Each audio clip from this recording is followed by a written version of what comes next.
박근혜 대통령이 지방교육재정교부금 제도를 손을 봐야 한다는 방침을 내놓으면서 지방교육청들이 반발하고 있습니다. 교육재정교부금, 정부가 초중고 교육을 위해서 교육청에 보내는 예산이죠.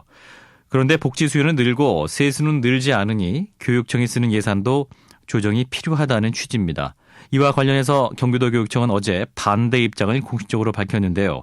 이재정 경기도교육감 연결을 해서 정부의 교부금 조정에 대한 입장과 최근 경기도와 갈등을 빚고 있는 영교시 수업 지원 논란도 함께 들어보겠습니다. 교육감님 안녕하십니까?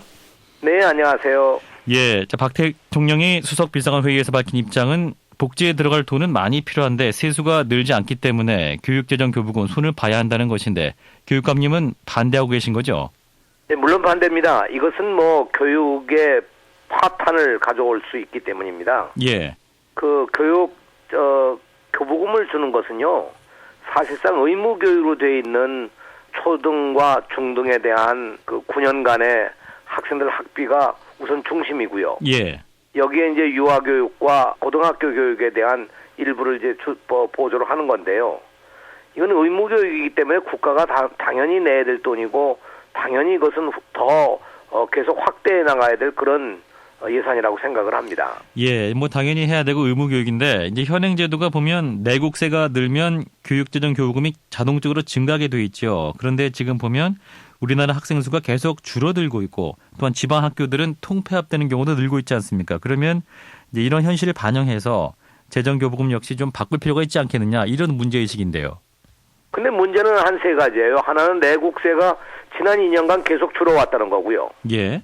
그래서 저희 같은 경우에 금년 같은 경우는 49조를 기획재정부가 예상을 했는데 실제로는 39조밖에 되질 않았거든요. 예. 이 내국세가 점점 줄어들어가는데 문제가 있는 거고요. 두 번째, 학생이 준다고 그러는데요. 예. 실질적으로 신도시 개발을 하는 바람에 경기도 같은 경우는 금년만 해도 52개 학교가 신설되거든요. 예. 그리고 학생 수가 점차적으로 늘어가고 있는 현상이에요. 그러니까 지역적 좀 편차가 있는 거죠. 예. 그런데 이것을 일률적으로 줄여버린다고 하는 것은 문제가 있고요. 세 번째로는 우리가 그동안 지향해온 것이 교육의 질을 높이기 위해서 OECD 국가의 평균치는 적어도 달아야 되지 않겠느냐. 예. 그랬는데 지금 현상이요. 학생이 줄었다고 그러지만 실제로 교원 1인당 학생 부담이 저희는 이 OECD 국가에 비해서 한 5명 정도가 많고요. 예. 그리고 학급당 인원수로 보면 한 학급당 지금 저희가 한 10명 정도가 더 많은 셈입니다. 예. 그래 아직도 저희는 교육 문제에 대해서 좀 더 투자를 해야만 미래를 밝게 만들 수 있지 않겠느냐 그런 관점인데 대통령은 이번에 아주 정반대로 가고 있는 셈이죠. OECD 얘기하셨는데 이제 정부 발표 내용을 보면은 우리나라 공교육비가 이제 OECD 평균을 넘어섰다. 따라서 이 교부금 총액을 동결할 필요가 있다. 이런 주장을 하고 있습니다만. 공교육 비용이 늘어났다고 그러는 거에 있어서 전체 액수를 얘기하는 모양인데 예. 국가 부담의 부분에 있어서는 우리가 현저하게 적고요. 예. 다만 개인 부담이라는 게 훨씬 더 많은 편이죠. 아하. 비율로 봐서. 예. 보면 이제 학생 1인당 교부금 지원을 보면은 2000년도에는 282만 원이었고 올해는 643만 원으로 2배 이상 늘었다. 그리고 2030년에는 2042만 원으로 급증할 전망이다. 지금 추세를 가면 이런 발표를 하고 있는데요. 그러면 계속 좀 너무 늘어가고 있기 때문에 재정 부담에 늘고 있는 건 사실 아닙니까? 근데 지금 그 계산을요. 누가 했는지 잘 모르겠습니다만. 예. 생각해 보십시오. 지금 물가 상승률이요. 지난 몇 년 동안에 이 지금 교부금이 올라간 거에 비해서 물가 상승률은 훨씬 더 큰 거고요. 예. 그리고 경기도의 경우는 지금 그 계산은 맞지 않습니다. 왜냐하면 저희는 학생 1인당 돌아가는 교부금의 액수가 한 554만 원밖에 안 되고요. 예, 예. 이 지방에 따라서 편차가 커요. 예를 들면 세종시 같은 경우는 한 2천만 원 되고요. 전라남도 같은 경우도 한 1,000만 원이 넘습니다. 아하. 이건 지역적 편차를 보고 얘기를 해야지 일률적으로 이렇게 계산하는 건 잘못된 얘기죠. 그러면 이렇게 정부 안대로 만약에 바뀔 경우에 어떤 결과가 예상되시나요? 저는 정부 안이 되면요. 예.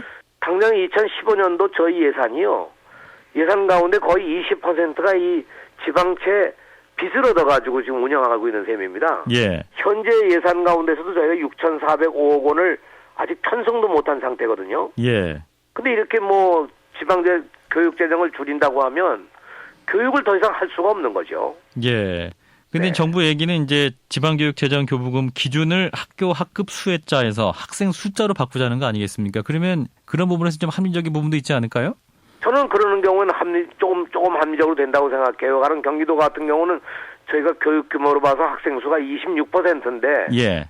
현재 우리가 교부금을 배정받는 것은 20%가 안 됩니다. 예.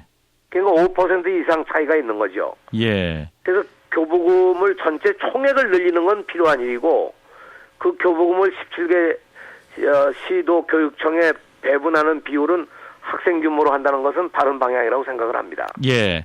자, 경기도 이재정 교육감 만나고 있습니다. 연교시 재능교육 지원 얘기를 좀 여쭙겠습니다. 이제 경기도가 9시 이전에 등교하는 초등학생들에게 이제 창의성 교육이라든지 예체능 프로그램을 지원하겠다 이런 방침을 밝혔는데 교육감님은 여기에서 좀 반대 입장이신 것 같은데요? 저희가 이것은 9시 등교의 본질을 좀 훼손하는 것이기 때문에 아침에 가령 일찍 올 수밖에 없는 학생들에게 어떤 교육 프로그램을 제공하는데 경기도가 일정한 정도 예산을 부담한다는 건 좋지만 예. 이런 특별한 교실을 만드는 것은 문제가 있다고 해서 되게 남경필 지사님도 이건 이해를 하시고요.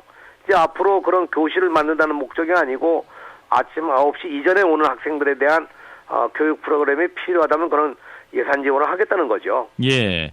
그래서 큰 갈등은 없습니다. 큰 갈등은 없는 상태다. 네네. 그 교실과 그 프로그램의 차이는 뭔가요? 다시 말하면 공식적으로 교실을 만들어서 아이들에게 무슨 창의 교육을 시키면 약간 강제성이 있는 거고요. 예. 그저 편하게 이 여러 가지 자기들이 하고 싶은 일, 운동을 하든가 음악을 듣든가 도서관에 가 책을 읽든가 하는 일들을 지금 하고 있는 것이죠. 예. 프로그램을 통해서 자율적으로 운영하는 방향으로 하시겠다. 네네. 예, 이런 말씀이세요. 네, 여기까지 듣겠습니다. 고맙습니다.